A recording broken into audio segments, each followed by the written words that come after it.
El caballero Carmelo. Abraham Valdelomar.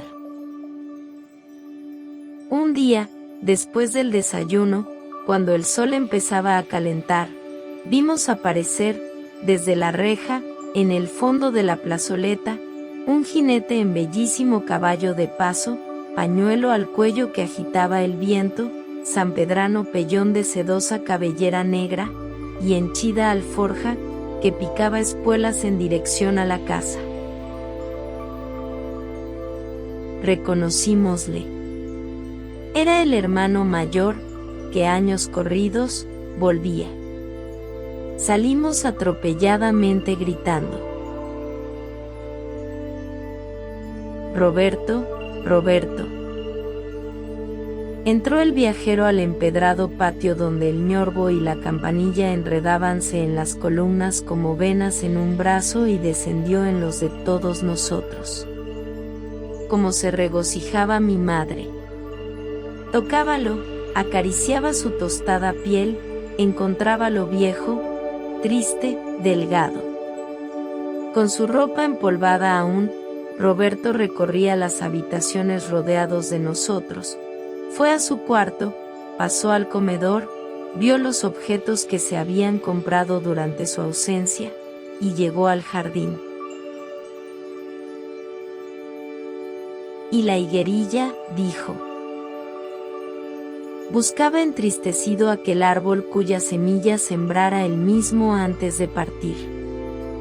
Reímos todos. Bajo la higuerilla estás.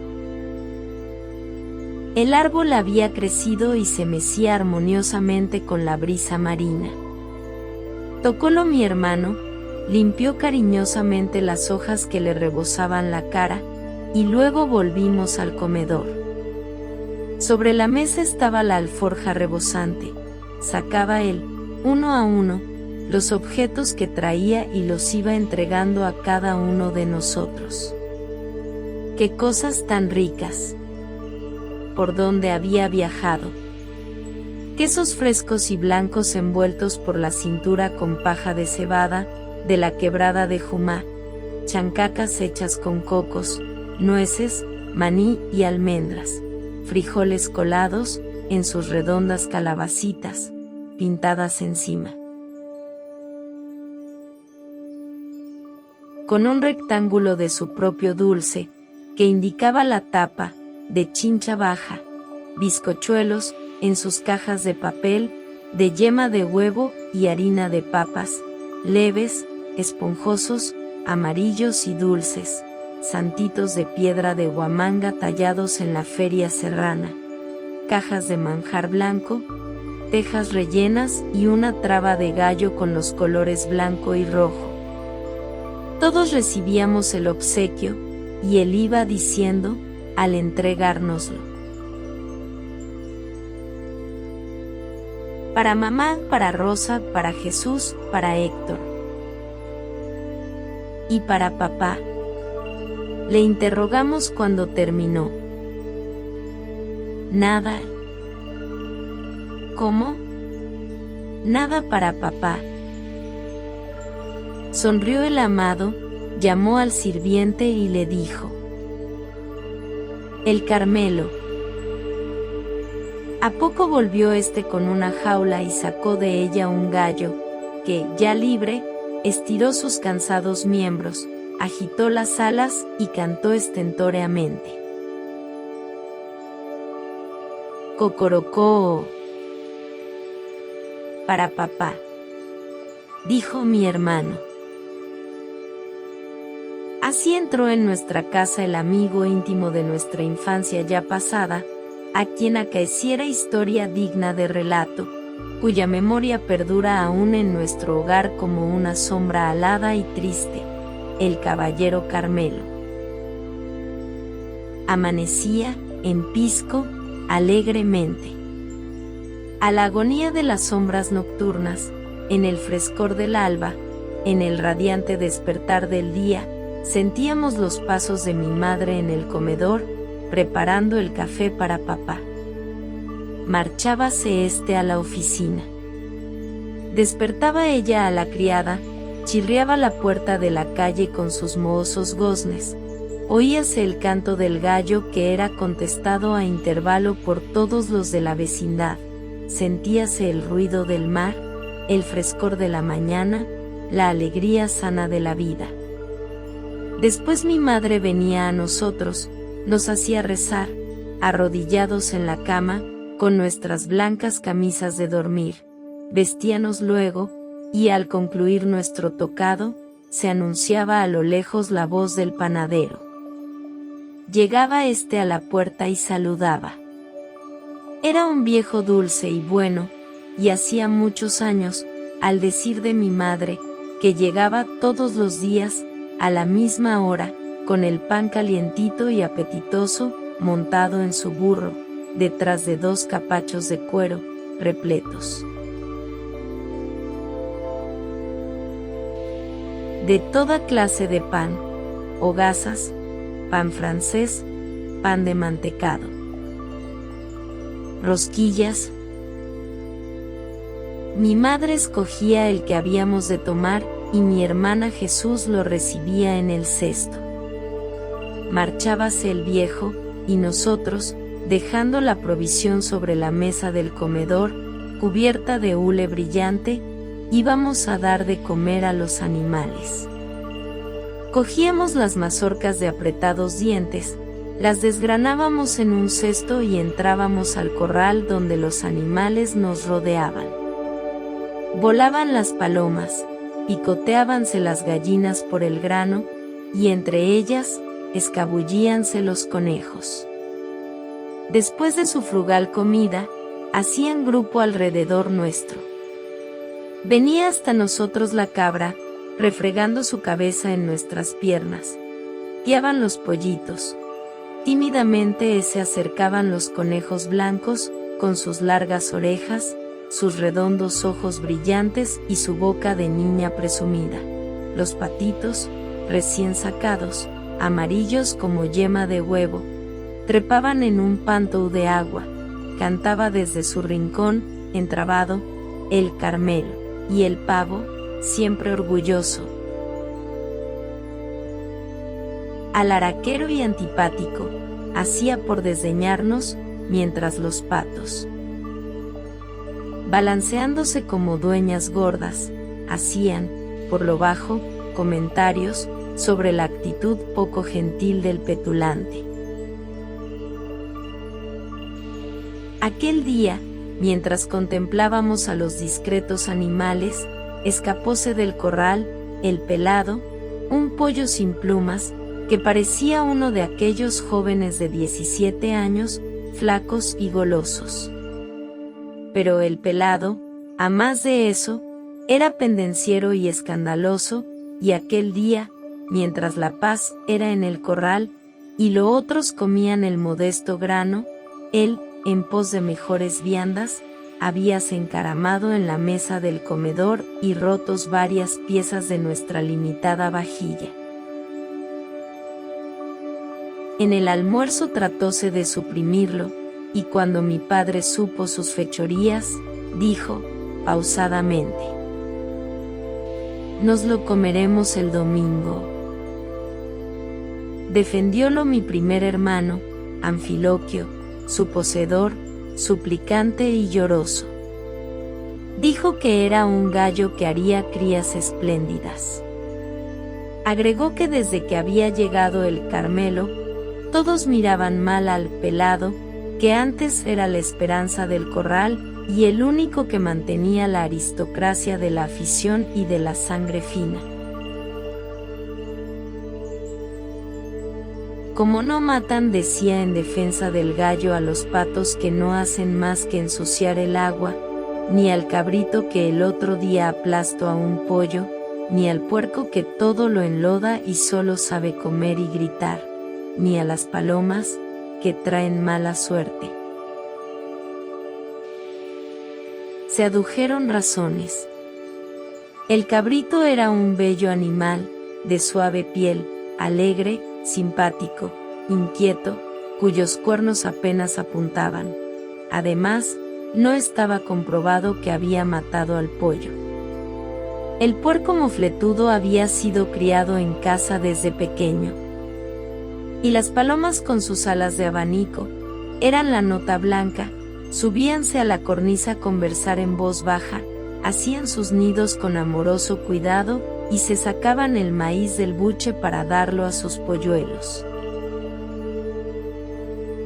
El pobre pelado estaba condenado. Mis hermanos le pidieron que se le perdonase, pero las roturas eran valiosas y el infeliz solo tenía un abogado, mi hermano y su señor, de poca influencia. Viendo ya perdida su defensa y estando la audiencia al final, pues iban a partir la sandía, inclinó la cabeza. 2 gruesas lágrimas cayeron sobre el plato, como un sacrificio, y un sollozo se ahogó en su garganta. Callamos todos. Levantóse mi madre, acercóse al muchacho, lo besó en la frente y le dijo: «No llores, no nos lo comeremos». Quien sale de Pisco, de la plazuela sin nombre, salitrosa y tranquila, vecina a la estación y torna por la calle del Castillo, que hacia el sur se alarga, encuentra, al terminar, una plazuela pequeña donde quemaban a Judas el domingo de Pascua de Resurrección, desolado lugar en cuya arena verdeguean a trechos las malvas silvestres. Al lado del poniente, en vez de casas, extiende el mar su manto verde, cuya espuma teje complicados encajes al besar la húmeda orilla. Termina en ella el puerto, y siguiendo hacia el sur, se va, por estrecho y arenoso camino, teniendo a diestra el mar y a izquierda mano angostísima faja, ora fértil, ora infecunda, pero escarpada siempre, detrás de la cual, a oriente, extiéndese el desierto cuya entrada vigilan de trecho en trecho, como centinelas, una que otra palmera desmedrada, alguna higuera nervuda y enana y los toñuces siempre coposos y frágiles. Ondea en el terreno la hierba del alacrán, verde y jugosa al nacer, quebradiza en sus mejores días, y en la vejez, bermeja como sangre de buey. En el fondo del desierto, como si temieran su silenciosa aridez, las palmeras únense en pequeños grupos, tal como lo hacen los peregrinos al cruzarlo, y ante el peligro, los hombres. Siguiendo el camino, divísase en la costa, en la borrosa y vibrante vaguedad marina, San Andrés de los Pescadores, la aldea de sencillas gentes, que eleva sus casuchas entre la rumorosa orilla y el estéril desierto. Allí, las palmeras se multiplican y las higueras dan sombra a los hogares, tan plácida y fresca, que parece que no fueran malditas del buen Dios, o que su maldición hubiera caducado, que bastante castigo recibió la que sostuvo en sus ramas al traidor, y todas sus flores dan frutos que al madurar revientan. En tan peregrina aldea, de caprichoso plano, levántanse las casuchas de frágil caña y estera leve, junto a las palmeras que a la puerta vigilan, limpio y brillante, reposando en la arena blanda sus caderas amplias, duerme, a la puerta, el bote pescador, con sus velas plegadas, sus remos tendidos como tranquilos brazos que descansan, entre los cuales yacen con su muda y simbólica majestad, el timón grácil, la calabaza que achica, el agua mar afuera y las sogas retorcidas como serpientes que duermen. Cubre, piadosamente, la pequeña nave, cual blanca mantilla, la pescadora red circundada de caireles de liviano corcho. En las horas del mediodía, cuando el aire en la sombra invita al sueño, junto a la nave, teje la red el pescador a vuelo, sus toscos dedos añudan el lino que ha de enredar al sorprendido pez, raspa la abuela el plateado lomo de los que la víspera trajo la nave. Saltan al sol, como chispas, las escamas y el perro husmea en los despojos. Al lado, en el corral que cercan enormes huesos de ballenas, trepan los chiquillos desnudos sobre el asno pensativo, o se tuestan al sol en la orilla, mientras, bajo la ramada, el más fuerte pule un remo. La moza, fresca y ágil, saca agua del pozuelo y las gaviotas alborozadas recorren la mansión humilde dando gritos extraños. Junto al bote duerme el hombre de mar, el fuerte mancebo, embriagado por la brisa caliente y por la tibia emanación de la arena, su dulce sueño de justo, con el pantalón corto, las musculosas pantorrillas cruzadas, y en cuyos duros pies de redondos dedos, piérdense, como escamas, las diminutas uñas. La cara tostada por el aire y el sol, la boca entreabierta que deja pasar la respiración tranquila, y el fuerte pecho desnudo que se levanta rítmicamente, con el ritmo de la vida, el más armonioso que Dios ha puesto sobre el mundo. Por las calles no transitan al mediodía las personas y nada turba la paz de aquella aldea, cuyos habitantes no son más numerosos que los dátiles de sus 20 palmeras. Iglesia ni cura habían, en mi tiempo. Las gentes de San Andrés, los domingos, al clarear el alba, iban al puerto, con los jumentos cargados de corvinas frescas, y luego en la capilla, cumplían con Dios. Buenas gentes, de dulces rostros, tranquilo mirar, morigeradas y sencillas, indios de la más pura cepa, descendientes remotos y ciertos de los hijos del sol, cruzaban a pie todos los caminos, como en la edad feliz del Inca, atravesaban en caravana inmensa la costa para llegar al templo y oráculo del buen Pachacamac, con la ofrenda en la alforja, la pregunta en la memoria y la fe en el sencillo espíritu. Jamás riña alguna manchó sus claros anales, morales y austeros, labios de marido besaron siempre labios de esposa, y el amor, fuente inagotable de odios y maldecires, era, entre ellos, tan normal y apacible como el agua de sus pozos.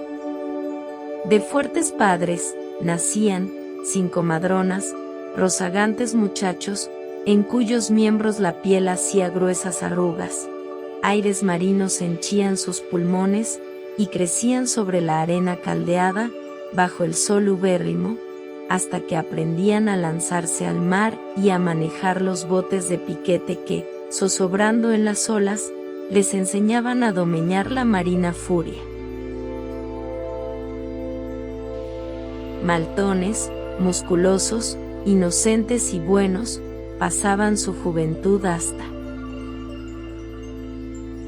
que el cura de Pisco unía a las parejas que formaban un nuevo nido, compraban un asno y se lanzaban a la felicidad, mientras las tortugas centenarias del hogar paterno veían desenvolverse, impasibles, las horas, filosóficas, cansadas y pesimistas, mirando con llorosos ojos desde la playa, el mar, al cual no intentaban volver nunca, y al crepúsculo de cada día.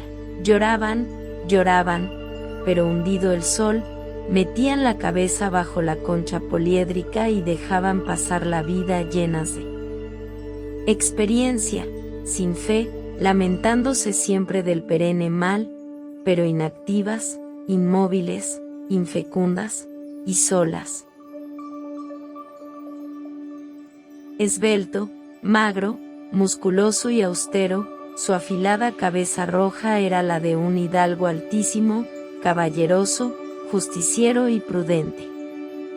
Agallas bermejas, delgada cresta de encendido color, ojos vivos y redondos, mirada fiera y perdonadora, acerado pico agudo. La cola hacía un arco de plumas tornasoles, Su cuerpo de color carmelo avanzaba en el pecho audaz y duro. Las piernas fuertes que estacas musulmanas defendían, cubiertas de escamas, parecían las de un armado caballero medieval. Una tarde, mi padre, después del almuerzo, nos dio la noticia. Había aceptado una apuesta para la jugada de gallos de San Andrés, el 28 de julio. No había podido evitarlo. Le habían dicho que el Carmelo, cuyo prestigio era mayor que el del alcalde, no era un gallo de raza. Molestóse mi padre. Cambiáronse frases y apuestas, y acepto. Dentro de un mes toparía al Carmelo, con el ajiseco, de otro aficionado, famoso gallo vencedor, como el nuestro, en muchas lides singulares. Nosotros recibimos la noticia con profundo dolor. El Carmelo iría a un combate y a luchar a muerte, cuerpo a cuerpo, con un gallo más fuerte y más joven. Hacía ya 3 años que estaba en casa, había él envejecido mientras crecíamos nosotros, ¿por qué aquella crueldad de hacerlo pelear? Llegó el día terrible. Todos en casa estábamos tristes. Un hombre había venido 6 días seguidos a preparar al Carmelo. A nosotros ya no nos permitían ni verlo. El día 28 de julio, por la tarde, vino el preparador, y de una caja llena de algodones, sacó una media luna de acero con unas pequeñas correas. Era la navaja, la espada del soldado. El hombre la limpiaba, probándola en la uña, delante de mi padre. A los pocos minutos, en silencio, con una calma trágica, sacaron al gallo, que el hombre cargó en sus brazos como a un niño. Un criado llevaba la cuchilla y mis 2 hermanos lo acompañaron. ¡Qué crueldad!, dijo mi madre.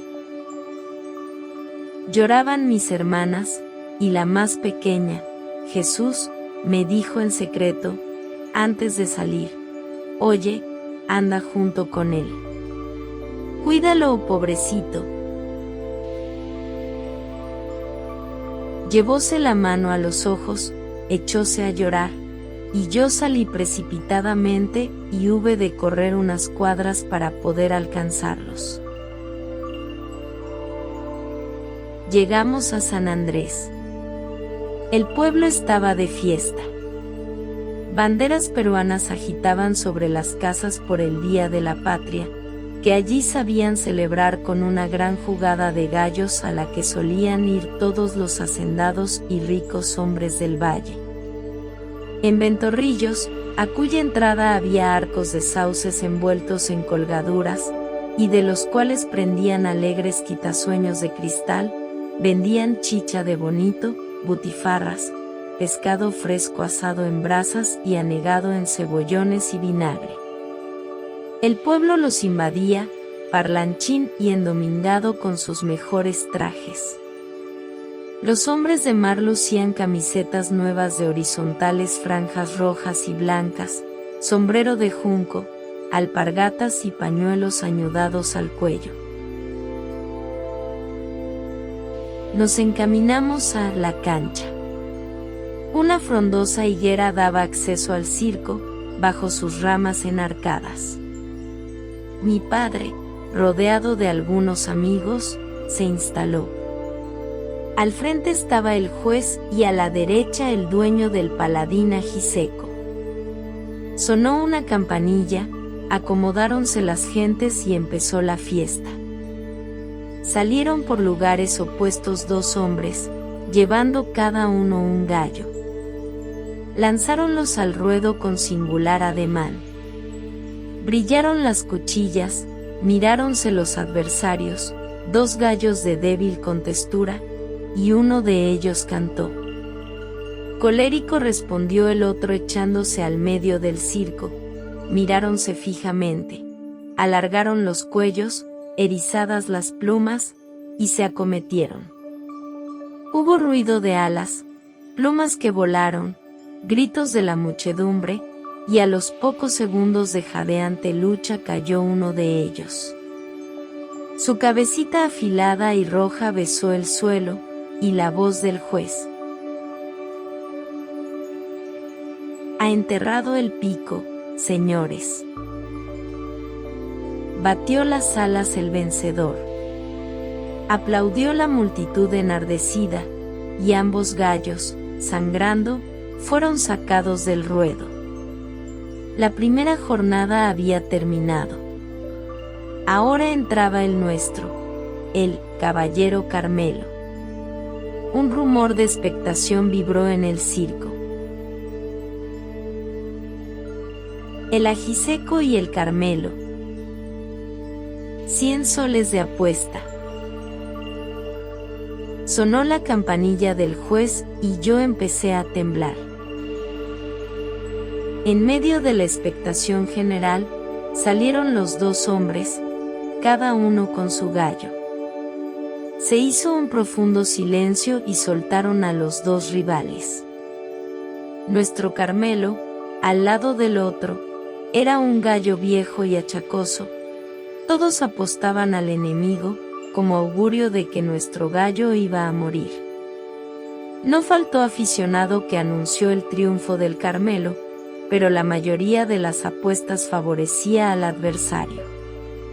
Una vez frente al enemigo, el Carmelo empezó a picotear, agitó las alas y cantó estentóreamente. El otro, que en verdad parecía ser un gallo fino de distinguida sangre y alcurnia, hacía cosas tan petulantes cuan humanas, miraba con desprecio a nuestro gallo y se paseaba como dueño de la cancha. Enardeciéronse los ánimos de los adversarios, llegaron al centro y alargaron sus erizados cuellos, tocándose los picos sin perder terreno. El ajiseco dio la primera embestida, entablóse la lucha. Las gentes presenciaban en silencio la singular batalla y yo rogaba a la Virgen que sacara con bien a nuestro viejo paladín. Batíase él con todos los aires de un experto luchador, acostumbrando a las artes azarosas de la guerra.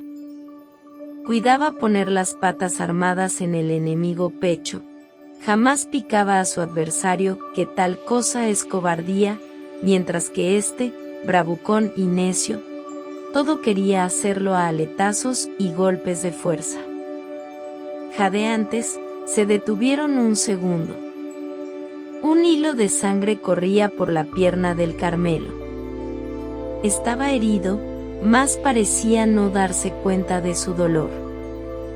Cruzáronse nuevas apuestas en favor del ajiseco, y las gentes felicitaban ya al poseedor del menguado. En un nuevo encuentro, el Carmelo cantó, acordóse de sus tiempos y acometió con tal furia, que desbarató al otro de un solo impulso. Levantóse este y la lucha fue cruel e indecisa. Por fin, una herida grave hizo caer al Carmelo, jadeante. «Bravo! ¡Bravo el ajiseco!», gritaron sus partidarios, creyendo ganada la prueba. Pero el juez, atento a todos los detalles de la lucha y con acuerdo de cánones, dijo: «Todavía no ha enterrado el pico, señores». En efecto, incorporóse el Carmelo. Su enemigo, como para humillarlo, se acercó a él, sin hacerle daño. Nació entonces, en medio del dolor de la caída, todo el coraje de los gallos de Caucato. Incorporado el Carmelo, como un soldado herido, acometió de frente y definitivo sobre su rival, con una estocada que lo dejó muerto en el sitio. Fue entonces cuando el Carmelo, que se desangraba, se dejó caer, después que el ajiseco había enterrado el pico. La jugada estaba ganada y un clamoreo incesante se levantó en la cancha. Felicitaron a mi padre por el triunfo, y como esa era la jugada más interesante, se retiraron del circo, mientras resonaba un grito entusiasta. ¡Viva el Carmelo! Yo y mis hermanos lo recibimos y lo condujimos a casa, atravesando por la orilla del mar el pesado camino, y soplando aguardiente bajo las alas del triunfador, que desfallecía. 2 días estuvo el gallo sometido a toda clase de cuidado. Mi hermana Jesús y yo le dábamos maíz, se lo poníamos en el pico, pero el pobrecito no podía comerlo ni incorporarse. Una gran tristeza reinaba en la casa. Aquel segundo día, después del colegio, cuando fuimos yo y mi hermana a verlo, lo encontramos tan decaído que nos hizo llorar. Le dábamos agua con nuestras manos, le acariciábamos, le poníamos en el pico rojo granos de granada. De pronto el gallo se incorporó. Caía la tarde, y por la ventana del cuarto donde estaba entró la luz sangrienta del crepúsculo. Acercóse a la ventana, miró la luz, agitó débilmente las alas y estuvo largo rato en la contemplación del cielo. Luego abrió nerviosamente las alas de oro, enseñoreóse y cantó. Retrocedió unos pasos, inclinó el tornasolado cuello sobre el pecho, tembló, desplomóse, estiró sus débiles patitas escamosas, y mirándonos amoroso, expiró apaciblemente. Echamos a llorar. Fuimos en busca de mi madre, y ya no lo vimos más. Sombría fue la comida aquella noche. Mi madre no dijo una sola palabra, y bajo la luz amarillenta del lamparín, todos nos mirábamos en silencio. Al día siguiente, en el alba, en la agonía de las sombras nocturnas, no se oyó su canto alegre. Así pasó por el mundo aquel héroe ignorado, aquel amigo tan querido de nuestra niñez, el caballero Carmelo, flor y nata de paladines, y último vástago de aquellos gallos de sangre y de raza, cuyo prestigio unánime fue el orgullo, por muchos años, de todo el verde y fecundo valle de Caucato. Fin.